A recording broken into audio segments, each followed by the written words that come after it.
Welcome to YOUCANIC. This is a review of the Mercedes B250e sold in the United States. These were sold mainly in two primary markets, California and New York.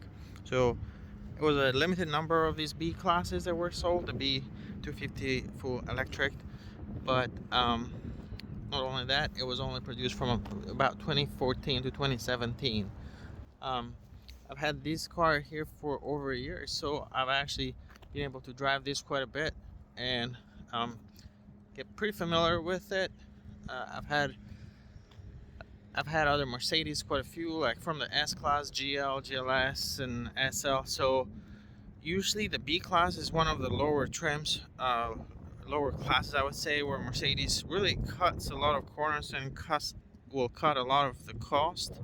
But this B class, at least this one that was sold in the US market, is actually very impressive.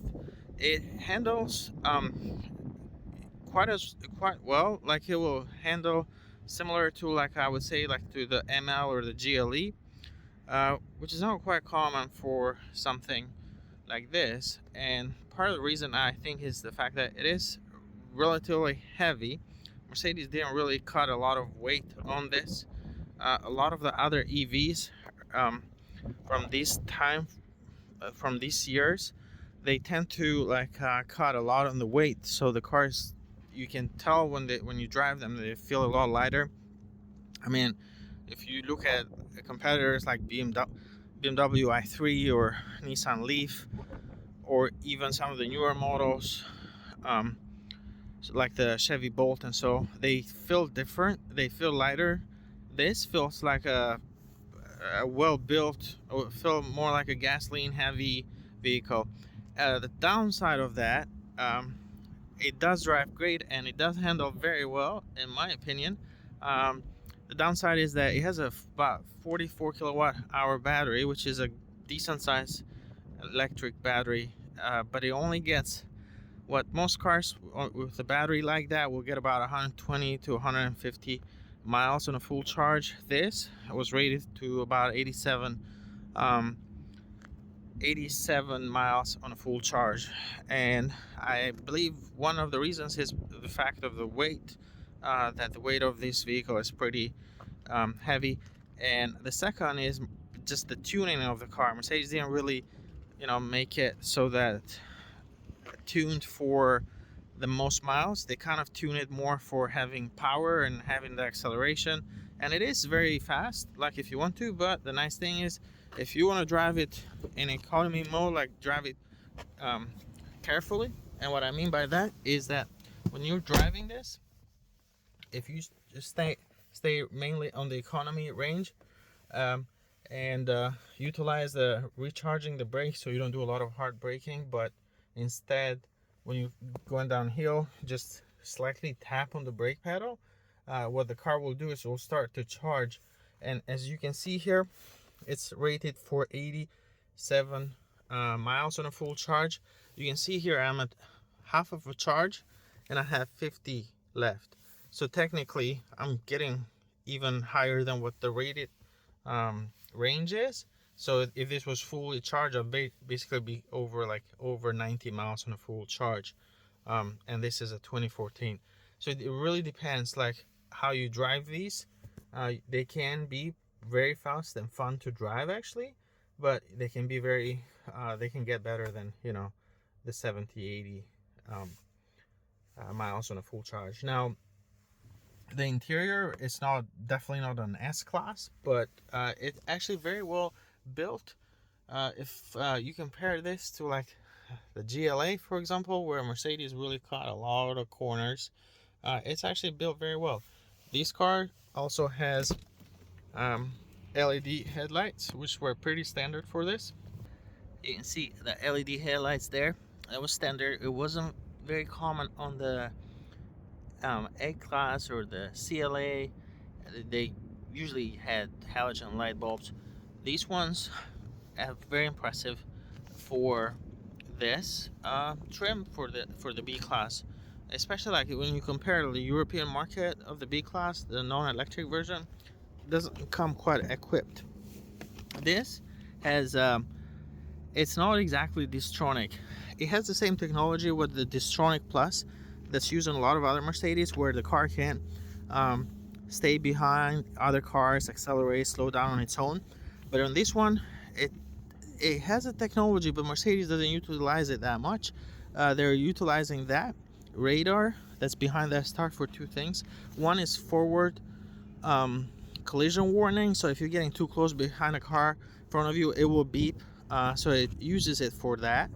And the other thing that it uses it is that if you were following another car in front of you, and what it will do in some cases, doesn't always kick in, but it will slightly, if the car in front of you is slowing down, this B-Class will also slow down slightly to kind of stay with it, even if you don't have the cruise control turned on. And it uses that to regenerate power. So it's a cool idea. Like, you don't actually notice that all the time, because like you don't even need to have the cruise control. But if you drive this enough, you'll see sometimes that like the car in front of you is slowing, your B-Class is slowing, and it's going to regenerating electricity to recharge your EV. So it's a cool thing. I am surprised why, because it does have the technology for Distronic. So another thing with these is that because they're so rare, it's very hard to find someone who can work on them.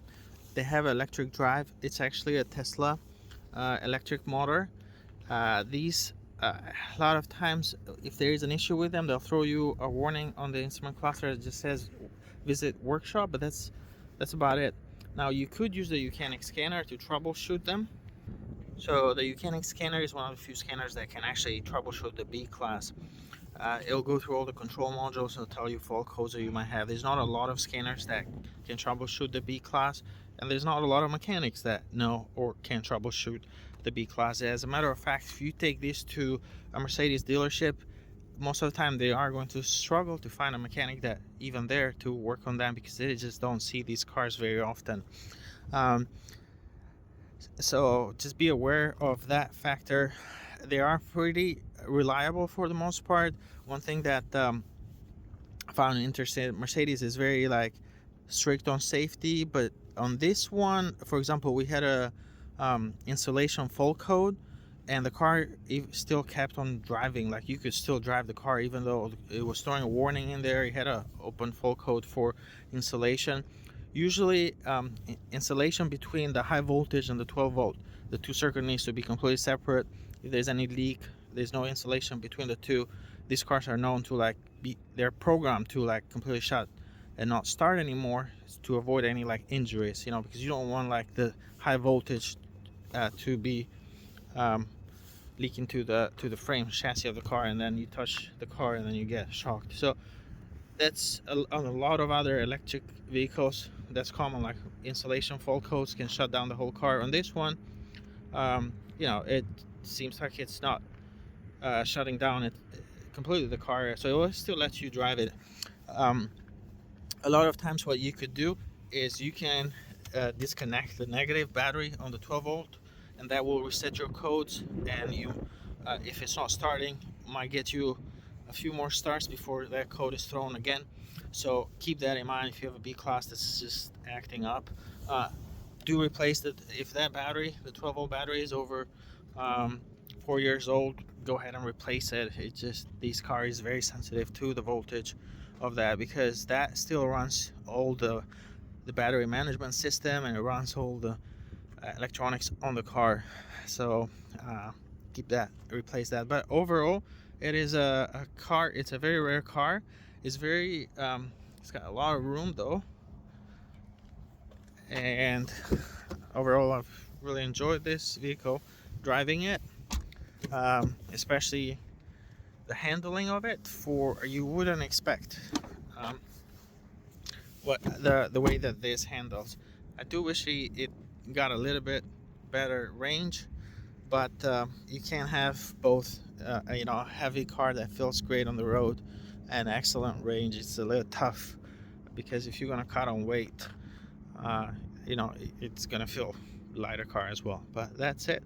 This is the B-Class. This is a quick overview of the B-Class if you're considering to buy one. And thank you for watching YOUCANIC, where you can be the mechanic.